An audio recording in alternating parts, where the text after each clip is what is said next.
Warahmatullahi wabarakatuh. Bismillahirrahmanirrahim. Nahmaduka ya Rabbana kama amartana an nahmad. Nusalli wa nusallimu ala rasulika Sayyidina Muhammad wa ala alihi wa ashabihi wa azwajihi ila yaumil ma'ad. Amma ba'd. Qala Allah Ta'ala fi kitabil karim. A'udzu billahi minasyaitonir rajim. Bismillahirrahmanirrahim. Law kunna nasma'u aw na'kilu ma kunna fi ashabis sa'ir. Al-ayah. Wa qala ar-rasul fil hadis ittaqillaha haitsuma kunta wa atbi' sayyi'atal hasanata tamhuha wa khaliqan nas bi khuluqin hasan. Al-hadis. Bapak Ibu jamaah salat Isya dan tarawih yang dirahmati Allah, mari kita panjatkan puji dan syukur kita kepada Allah Subhanahu wa taala yang telah memberikan karunia berlimpah kepada kita, salah satunya memberikan kita kekuatan untuk tetap istiqomah dalam meraih keutamaan ibadah bulan Ramadan, yang salah satunya adalah sholat Isya, tarawih, witir secara berjamaah di masjid ini. Salawat serta salam semoga senantiasa terlimpah kepada junjungan kita Nabi besar Muhammad sallallahu alaihi wasallam yang telah memberikan tuntunan hidup kepada kita agar kita menjadi orang-orang yang bahagia di dunia maupun di akhirat kelak. Bapak Ibu yang dirahmati Allah, Kiai Haji Mustafa Bisri atau yang lebih populer kita kenal dengan panggilan Gusmus pernah menulis sebuah kalimat yang singkat, kalimat yang terdiri hanya 4 kata ya, tapi menurut saya sangat bagus.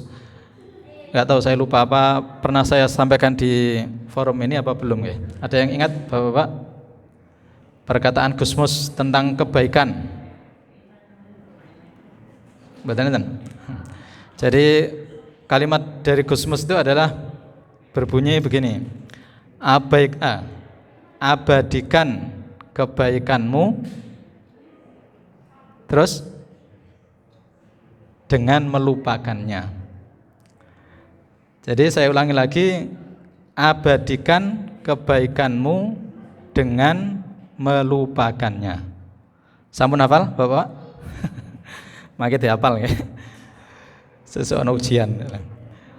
Jadi Bapak-bapak, Ibu-ibu yang saya hormati, itu ungkapan yang menurut saya luar biasa bagusnya. Saya lama itu, saya membaca kalimat itu belum lama, sekitar tahun 2019-an ya.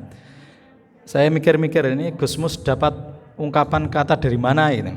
Dapat wahyu dari mana ini? Tapi kemudian belum lama saya menemukan ada sebuah ungkapan ulama orang soleh zaman dulu ya, ribuan tahun yang lalu, yang namanya diabadikan dalam salah satu surat Al-Quran juz 21 tentang pesan orang tua kepada putranya. Siapa ya? Dia, Bapak Ibu? Luqman ya. Jadi Luqman Al-Hakim pernah berwasiat kepada putranya, hanya saja wasiat ini tidak tertulis dalam ayat Al-Quran ya. Di Quran surat Luqman ayat juz 21 itu berisi banyak wasiat Luqman terhadap putranya. Tetapi wasiat yang saya bacakan ini adalah salah satu di antara sekian banyak wasiat yang tidak tertulis dalam Al-Quran. Beliau berpesan kepada putranya, ya bunayya, wahai anakku, ij'al khotoyaka, jadikanlah kesalahan-kesalahanmu itu baina ainaika, ada di depan kedua matamu, ila antamut, sampai engkau mati, meninggal. Jadi beliau berpesan kepada anak-anaknya, wahai anakku, jadikan kesalahan-kesalahan yang pernah kamu lakukan itu tampak nyata di depan matamu. Karena bapak ke anak kan gak apa-apa ya. Ila antamut, sampai engkau mati. Lalu wa amma khasanatuka, adapun kebaikan-kebaikanmu, falhu anha, abaikan atau biarkan, lupakan. Kebaikan-kebaikanmu itu lupakan saja. Kenapa? Fa innahu qad aqsaha man la yansaha, karena kebaikan-kebaikanmu itu sudah dihitung atau sudah ditulis oleh zat yang tidak akan melupakannya. Siapa yang dimaksud zat yang tidak akan melupakannya itu? Tentu Allah Subhanahu wa taala. Jadi jamaah rahimakumullah, pesan dari Luqman Al-Hakim ini menurut saya substansinya atau intinya sama dengan apa yang ditulis oleh Gus Mus, seperti yang saya sampaikan di awal tadi, bahwa kalau kita menginginkan kebaikan-kebaikan, amal soleh kita abadi itu pengertiannya adalah akan kita nikmati setelah kita mati ya, apalagi besok di akhirat. Maka salah satu kuncinya adalah kebaikan-kebaikan kita itu, amal ibadah kita itu jangan diingat-ingat, justru harus kita lupakan gitu. Jadi kebaikan-kebaikan kita itu harus kita lupakan, jangan diingat-ingat apalagi diabadikan, ditulis, begitu enggak. Nah, kenapa demikian Bapak Ibu? Pertama, alasannya amal ibadah atau kebaikan yang kita lakukan itu enggak ada jaminan diterima oleh Allah Subhanahu wa taala. Kalau amal ibadah sah itu gampang ya. Kalau kita sholat ya, tadi sholat sebelum kita ke masjid kita wudhu, terus saat sholat kita menutup aurat mengikuti syarat rukun sholat, maka secara fikih sholat kita pasti sah secara fikih ya. Tapi pertanyaannya, apakah sholat yang sah itu pasti diterima oleh Allah, makbul oleh Allah? Kan belum tentu. Jadi segala ibadah yang secara fikih sah itu belum tentu oleh Allah dikategorikan sebagai amal yang diterima. Kenapa? Tentu banyak syarat-syarat yang harus dipenuhi agar amal ibadah kita itu diterima oleh Allah Subhanahu wa taala. Apa syarat yang pertama dan utama? Tentu adalah ikhlas. Bahwa amal ibadah yang kita lakukan, amal kebaikan yang kita lakukan itu murni motivasi kita melakukan hanya semata-mata karena Allah Subhanahu wa taala.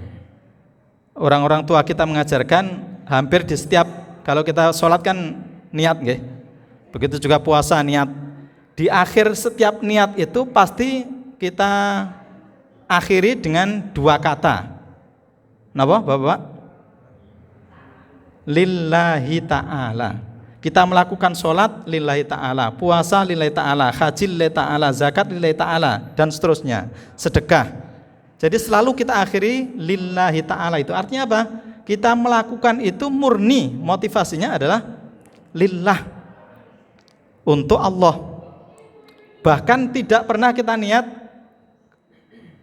Bapak niat sholatnya pripun nggih? Misalnya nawa itu shoma ghadin an adai fardhi syahri ramadhana hadis sanati lil jannah gitu misalnya. Bahwa saya berpuasa tujuannya agar saya besok masuk surga. Kan tidak itu. Jadi kita tidak diajarkan oleh orang tua untuk berbuat baik agar mendapatkan surga, tidak. Tetapi kita berbuat baik atau beribadah itu ya karena murni ingin mencari ridho Allah Subhanahu wa taala. Nah, itu Bapak-bapak.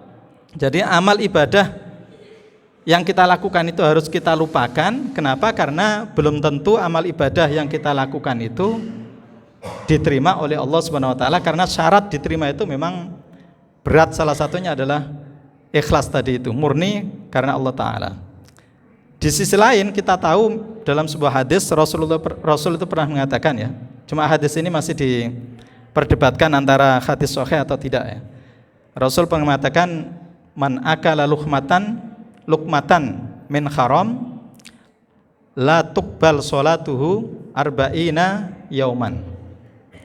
Barang siapa yang makan satu lukmah, satu suapan, satu puluhan min haram, dari perkara yang haram, dari rezeki yang haram, lam tuqbal sholatuhu, sholat orang itu tidak akan diterima selama berapa lama? Arba'ina yauman, 40 hari. Bayangkan Bapak Ibu yang saya hormati, orang yang makan barang haram atau makan berasal dari harta haram hanya satu puluhan saja, hanya satu suapan saja, itu berakibat pada tidak diterimanya sholat kita selama 40 hari. Satu piring itu berapa suapan? Jadi bisa kita bayangkan kalau kita makan satu piring bersumber dari rezeki yang haram, naudzubillah min dzalik ya. Itu Hanya dengan satu piring itu berapa bulan sholat kita tidak diterima oleh Allah Subhanahu wa Ta'ala. Itu sebabnya kita nggak perlu membanggakan amal kebaikan kita. Jangan-jangan amal kebaikan kita itu tidak diterima oleh Allah Subhanahu wa Ta'ala karena hal-hal seperti itu. Naudzubillah min dzalik. Lalu alasan yang kedua, kenapa kita tidak perlu mengingat-ingat amal kebaikan kita, bahkan kita harus melupakan, karena meskipun amal ibadah kita itu sah, lalu kita yakin diterima oleh Allah ya, karena kita benar-benar ikhlas ya, tidak ada riya, tidak ada unsur riya sama sekali dan lain sebagainya. Amal ibadah yang diterima oleh Allah itu pun tidak ada jaminan amal itu atau pahala dari amal itu akan utuh yang bisa kita nikmati pada saat besok di hari kiamat. Artinya amal ibadah yang kita lakukan itu diterima oleh Allah, tetapi besok pada hari akhirat amal ibadah itu hangus atau hilang. Bagaimana itu bisa terjadi, Bapak Ibu? Dalam sebuah hadis Rasul pernah mengatakan al-muflis. Siapa itu al-muflis? Pernah dengar, Bapak? Manil muflis, Rasul pernah suatu saat bertanya kepada para sahabat, Manil muflis ya ashabi, siapa itu muflis? Terus sahabat menjawab, al-muflisu minna man la dirhama lahu wala malalahu. Orang muflis adalah orang yang enggak punya duit, enggak punya harta. Itu apa namanya? Orang yang semula punya kekayaan, punya harta, tiba-tiba kekayaan dan hartanya hilang. Itulah yang disebut dengan muflis, yaitu orang-orang yang bangkrut. Jadi Rasul mengatakan, tahukah kalian siapa itu orang bangkrut? Sahabat menjawab, orang yang enggak punya duit dan enggak punya harta. Lalu oleh Rasul diingatkan, bukan itu. Orang yang bangkrut adalah orang yang besok pada hari kiamat membawa amal ibadah yang begitu banyak, sholat, puasa, zakat, sedekah dan lain sebagainya, tapi pada akhirnya amal-amal atau pahala dari ibadah-ibadah itu hilang. Hilang kemana? Hilang diminta atau diambil oleh orang-orang lain. Oleh siapa? Oleh orang-orang yang pernah disakiti semasa di dunia, orang-orang yang pernah dizolimi, orang-orang yang pernah dianiaya, orang-orang yang pernah dilukai, atau orang-orang yang pernah disakiti. Jadi itu artinya apa? Kebaikan-kebaikan yang kita tabung selama hidup itu suatu saat pada saat besok di hari kiamat itu bisa saja amal ibadah kita itu hilang gitu. Karena diminta oleh orang-orang yang tadi, orang-orang yang semasa hidup pernah kita sakiti, pernah kita hina, pernah kita zolimi, pernah kita aniaya dengan segala macam bentuk kezaliman atau penganiayaan yang bisa jadi kita sendiri tidak sadari. Untuk itu, itulah salah satu alasan kenapa tadi Gusmus mengatakan bahwa kebaikan yang kita lakukan itu seberapapun banyaknya jangan diingat-ingat, tapi lupakanlah. Kenapa? Dengan melupakan maka kita akan tetap berusaha semaksimal mungkin, berusaha sekuat tenaga untuk menambah kebaikan-kebaikan yang lain. Serta pada saat yang sama tentu kita berusaha untuk tidak melakukan hal-hal yang bisa menyakiti, hal-hal yang bisa melukai perasaan saudara-saudara kita, tetangga-tetangga kita maupun orang-orang lain. Karena apa? Karena besok di hari kiamat itu mereka orang-orang yang kita sakiti inilah yang akan menggerogoti, itu istilahnya ya, yang akan mengambil kebaikan-kebaikan kita. Kalau kebaikan-kebaikan kita itu sudah habis diambil oleh orang-orang yang pernah kita sakiti, itu apa berikutnya? Tebusannya yaitu kesalahan orang-orang lain itu kemudian ditimpakan kepada kita. Nah, itu kan berat sekali. Maka ada seorang ulama yang mengatakan, jika kita besok di hari akhirat itu bertemu dengan Allah membawa 70 dosa kita kepada Allah, dengan membawa satu dosa kita kepada sesama, kepada orang lain, itu dianggap lebih berat dosa satu, yang dosa satu antara kita dengan sama, daripada 70 dosa kita kepada Allah Subhanahu wa taala. Jadi perbandingan beratnya dosa itu adalah 70 dosa kita kepada Allah itu lebih ringan daripada satu dosa kita kepada sesama atau kepada orang lain. Nah, Bapak Ibu yang saya hormati, itulah